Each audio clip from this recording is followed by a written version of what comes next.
네, 안녕하세요. 반갑습니다. 오늘 여러분들한테는 월간 IT 트렌드에 대한 이야기를 들려드리려고 합니다. 다들 아시는 것처럼 제가 이 책의 저자죠. 2019 IT 트렌드를 읽다. 벌써 트렌드에 관련해서 본격적으로 책을 쓴 거는 3년째입니다. 트렌드에 대해서 한번 다루기 시작했던 거는 스마트폰이 국내에 들어온 다음부터 세컨드 브레인 스마트폰으로 성공하라 라고 하는 책을 쓰면서 본격적으로 요새 트렌드가 어떻게 변하고 있는지, 요즘 산업혁명이라는 말 때문에 이슈죠. 그런데 이 속에서 저희들의 일상 속에서 IT, 우리한테 정말 필요한 IT가 어떤 것들이 있는지 그런 것들을 소개를 드렸었습니다. 작년 초부터는 처음으로 매월 월간 IT 트렌드라는 이름으로요, 하나씩 좀 깊이 한번 들어가 보자.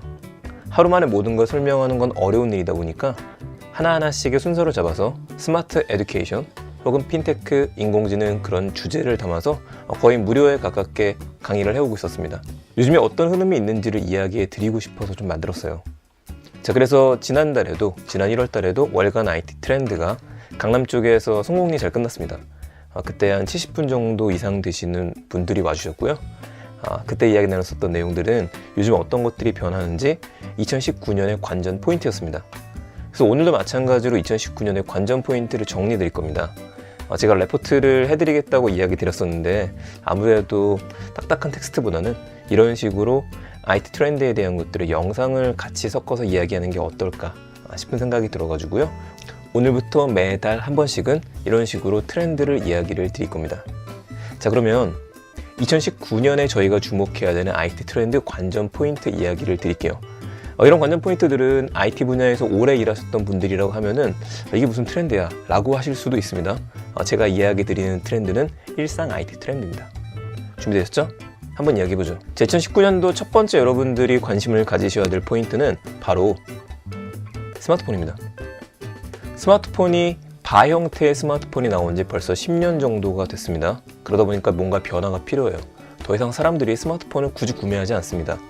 아주 성능이 좋지 않다라면 구매할 이유가 없죠. 예전 스마트폰도 배터리만 교체하시면 오래가 갑니다.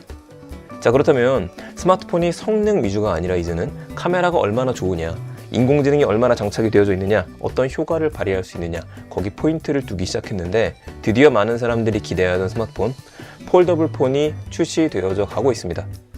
폴더블, 접었다 펼치는 폰이기 때문에 예전에 여러분들 사용하셨던 폴더폰이랑 크게 다르진 않아요. 근데 뭐가 다르냐? 폴더폰은 기계가 자체를 접었다고 한다면 지금도 기계는 접히지만 폴더블이란 이름이 붙어진 거는 액정이 접히는 걸 이야기를 합니다. 액정, 유리 액정이라고도 하죠. 그 유리를 접는다고 하는 거니까 얼마나 대단한 일입니까? 굳이 접을 필요가 있느냐라는 이야기도 나오고 있기는 한데 그런 것들은 천천히 이야기를 하고요. 우선 세계 최초의 폴더블 폰의 명성은 작년 중국의 로열이라는 회사에서 플렉스파이라고 하는 이름의 스마트폰을 만들면서 첫 번째 스마트폰 만들었다, 폴더블 스마트폰의 이름은 뺏겼습니다. 대신에 조금 형편없었어요. 내구성 면에서도 그렇고 약간 의심이 가는 것도 많고 예쁜 디자인이 아니었습니다. 그러다 보니까 많은 사람들이 지금 주목하고 있는 거는 바로 2월 20일에 있을 삼성 언팩 행사에서 어떤 식의 삼성의 폴더블 폰을 보여줄 것이냐, 이거에 많이 주목하고 있죠. 특히 최근에 보여줬던 폴더블에 삼성 폴더블 완벽한 모양은 아니었었지만 야, 이 정도로 나오면 괜찮겠다 라면서 관심을 자아내고 있는 상태가 지금입니다. 물론 MWC라고 하는 모바일 월드 컨그레스라는 행사에서는요, 세계 각국의 회사들이 스마트폰을 출품을 하는데 아마도 중국에서 대거 폴더블 폰, 특히 화웨이라든지 샤오미에서도 보여준 것들이 있기 때문에 그쪽에서 재밌는 폰이 나오지 않을까 싶습니다.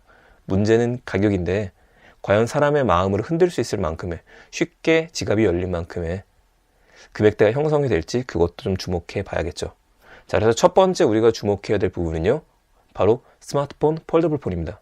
두 번째 관전 포인트는 바로 5G입니다. 5G, 더 빠른 세상으로 우리는 나아가고 있습니다. 그렇다면 5G의 가장 큰 특징, 제가 더 빠르다고 한 것처럼 첫 번째는 빠름이죠. 초연결의 시대가 되었다라 벌써 초연결인데 더 빨라지는 겁니다. 지금 4G LTE 시장에 비해서 5G의 세계로 가게 되면 적어도 20배 정도 이론상으로는 빠른 세상이 된다고 합니다. 간단하게 이야기하면은 여러분들이 영화 한 편을 다운받는데 20초가 걸립니다. 현재 그렇다라고 가정하면은 5G의 세상으로 가게 되면 1초밖에 걸리지 않는다는 거죠. 장점도 있습니다. 바로 다운받아 보면 되니까. 그런데 잘못 눌렀는데 갑자기 20기가가 사라지게 된다? 이것 좀 문제는 될 것 같아요. 그래서 많은 사람들의 마음을 흔들기에 더 빠른 거는 아직은 퀘스천입니다. 대신에 뭐가 다르냐? 5G의 특징 중에 하나, 초저지연성이라고 이야기를 하죠. 초저지연성. 다들 그러시죠? 지하철 타셔갖고요, 무료 와이파이를 잡았는데 느려요. 그러니까 데이터가 남아 도시는 분들 같은 경우에는 바로 꺼버리고 본인 LTE만으로 생활합니다. 이미 작년 8월부터 100기가짜리 요금제 가입하신 분들은 한 달에 100기가 거의 못 씁니다. 남아 돌거든요. 자, 그런데 5G 세상으로 간다? 네, 이런 식으로 느림이 없어집니다. 느림이 없어지면 어떤 일이 벌어지느냐? 자율주행차, 사물인터넷, 모든 것들이 더 빠르고 깨끗하게 연결이 가능하죠. 여기 더해서 이제 만약에 자율주행차가 달리는데 5G의 신호를 놓치는 그 순간에 큰 사고가 날 수도 있겠지만 사고가 나지 않는다. 사물인터넷 시대에 집에 있는 모든 가전제품들이 실시간으로 잘 제어가 되더라. 이걸 생각하셔도 되고요. 여기 더 많은 기술이 들어가고 있고 관심을 자아내고 있는 분야 중에 하나가 바로 VR하고 AR, 그리고 홀로그램 부분입니다. 이거 역시도 올해 어떤 기업들이 나올지 주목해서 보시면 좋습니다. 두 번째였습니다. 5G에 주목하자. 자, 세 번째는 유튜브에 조금 더 주목해야 될 것 같습니다. 저도 유튜브를 다시 한번 시작한 이유이기도 한데요. 유튜브는 아마 점점 더 성장할 것 같습니다. 그 중에 하나로 우리가 2월달, 이제 1월달이네요. 1월달에 있었던 일을 볼 수 있는 건 유튜브 TV가 미국에서 이제 전역으로 확장 서비스에 들어갔죠. 아직 국내는 들어오지 않았습니다.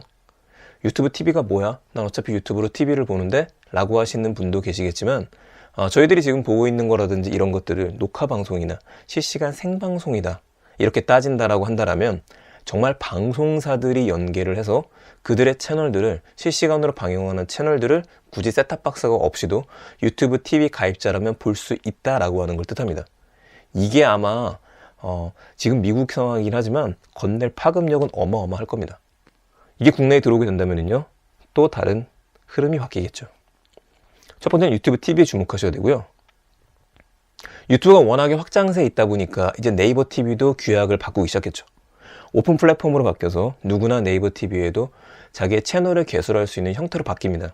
예전에는 그래도 다른 소셜 활동에서 구독자를 좀 가지고 있었어야 했어요. 대신에 문은 활짝 열리되 유튜브처럼 광고를 받는 데에도 내 채널에 광고, 그러니까 영상에 광고를 태우는 거는 역시 일정 숫자 이상이 되어야 됩니다. 뭐 이런 것들이 정리되고 있으니까 저처럼 영상을 만드시는 분들이라면 네이버 TV에도 오래 주목을 하셔야겠죠. 마지막으로 영상 부분에서는 제가 항상 강조해드리는 틱톡. 15초의 이야기라고 하죠. 15초 동안 굉장히 재밌게 끝나는 영상. 그런데 네이버 TV하고 카카오 TV는 광고를 15초로 봐야 됩니다. 어디가 승자가 될지는 우리가 좀 지켜봐야겠죠. 자, 네 번째입니다. 네 번째는 핀테크 분야인데 핀테크 분야가 참 넓습니다. 근데 그 중에서 상반기 정도에 주목해서 우리가 보면 좋은 거는 간편 결제 시장이고요. 간편 결제 시장에서도 토스와 카카오페이, 이 둘을 주목하시면 좋은데요. 토스는 제가 나중에 한번 설명드릴 겁니다. 카카오페이 정말 대단하죠. 어느 순간부터 여러분들의 주변에 있는 분들이 카카오페이로 돈을 보내기 시작합니다. 예를 들어서 여러분들 어머님이 카카오페이로 돈을 보내요. 끝난 겁니다. 정말 중장년층도 카카오페이를 쉽게 사용을 한다? 왜 그럴까? 네, 로그인하지 않아도 되기 때문이죠. 그런 장점을 갖고 있기 때문에 카카오페이는 더 커질 겁니다. 게다가 2018년도 2월부터 카카오페이가 오프라인으로 적극적으로 서비스를 하기 시작해서 벌써 가맹점을 어마어마하게 모았죠. 온라인에서만 사용 가능한 게 아니라 오프라인에서도 사용이 가능한데 오프라인 확대를 위해서 최근에 진행한 서비스 2월 7일까지 하고 있다고 이야기 들었었습니다. 저도 그것 때문에 영상도 하나 올렸었는데 바로 스타벅스하고 제휴를 맺어서 카카오페이로 스타벅스에서 결제를 하게 되면 이모티콘을 주죠. 경험을 만들어 주는 겁니다.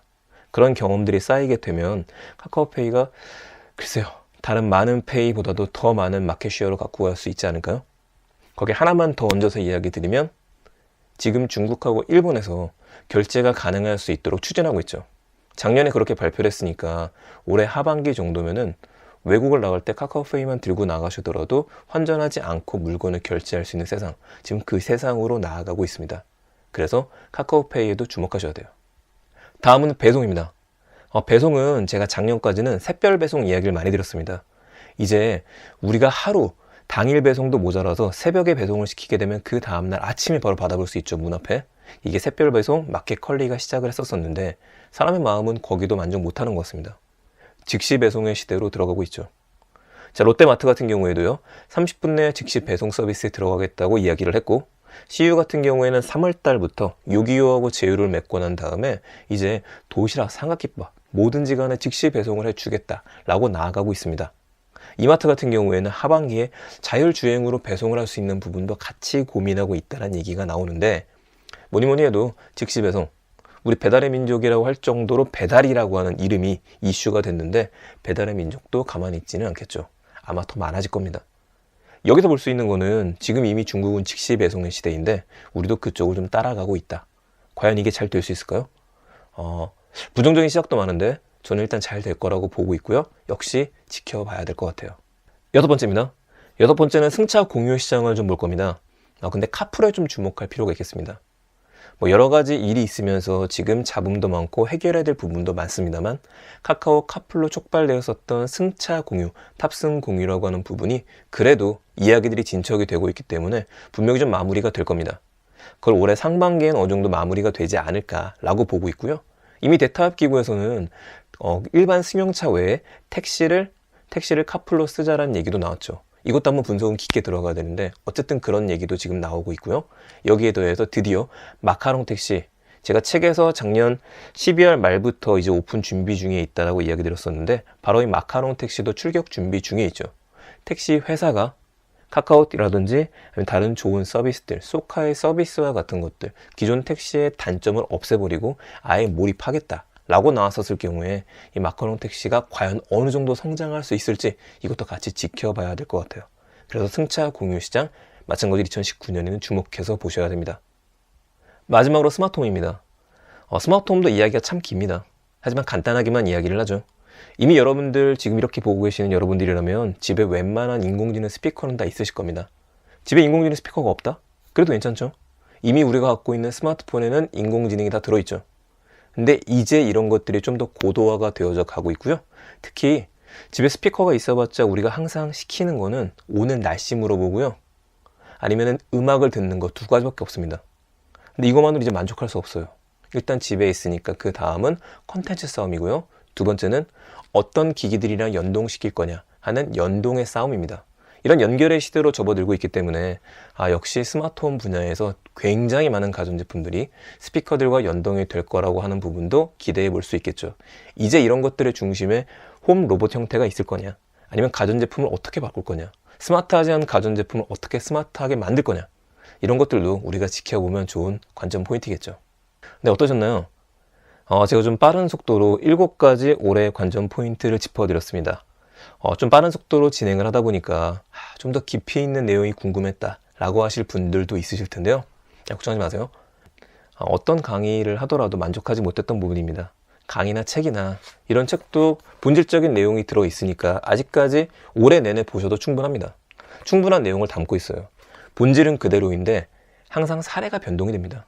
그런 사례가 바뀌는 것들에 대해서 조금 더 빠르게, 예를 들면 요즘에 OTT 때문에 난리죠.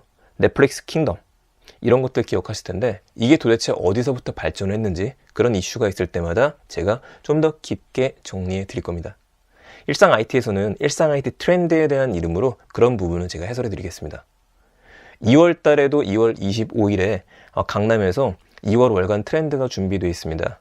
그때에는 제가 더 많은 이야기들, 인공지능에 대한 이야기와 로봇으로 테마를 잡았기 때문에 그에 관련된 자세한 이야기, 조금은 우리가 가볍지만 넓게 생각할 수 있는 IT 지식을 전하는 시간을 마련했으니까 시간 되시면 그때 꼭 보시면 좋을 것 같아요. 아직 오픈은 안 되어져 있고요. 제가 사이트에 모객이 오픈되고 나면 하단에 다시 한번 자막 넣어서 소개해 드릴 수 있도록 하겠습니다. 네, 들어서 감사합니다. 그럼 다음에 더 재밌는 이야기들, 더 재밌는 IT 이야기 가지고 찾아뵙겠습니다. 감사합니다.